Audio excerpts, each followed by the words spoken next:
येथे सुरू असलेल्या प्रकरणानंतर पालकांमध्ये एकच खळबळ उडाली आहे। या ठिकाणाहून 9 लाखांचा औषध साठा जप्त करण्यात आला। मुंबईतील गोवंडी परिसरातील एका बालरुग्ण तज्ञाच्या रुग्णालयावर अन्न व औषध प्रशासनाने धडक कारवाई करत परवान्याविना सुरू असलेल्या ॲलोपॅथिक औषध विक्री उघडकीस आणली आहे।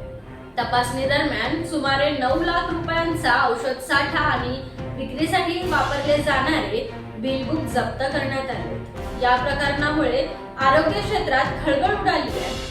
नागरिकांच्या आरोग्याचे संरक्षण आणि औषधांचा बेकायदेशीर विक्री सुनिश्चित करण्यासाठी अन्न व औषध प्रशासनाने राज्यभर विशेष तपासणी मोहीम सुरू केली आहे। या मोहिमेअंतर्गत 18 जून रोजी गोवंडी पूर्व येथील मुस्कान NICU अँड चिल्ड्रन हॉस्पिटलची तपासणी करण्यात आली। तपासणीत रुग्णालयाचे संचालक डॉक्टर निलेश शाह यांनी 2 स्वतंत्र खोल्यांमध्ये मोठ्या प्रमाणात ॲलोपॅथिक औषधांचा साठा करून ठेवल्याचे आढळले। विशेष म्हणजे वैध औषध विक्री परवाना नसतानाही रुग्णालयातील 12वी उत्तीर्ण रिसेप्शनिस्ट मार्फत औषधांची विक्री केली जात असल्याचे समोर आले। या प्रकरणाचा पुढील तपास सुरूच आहे।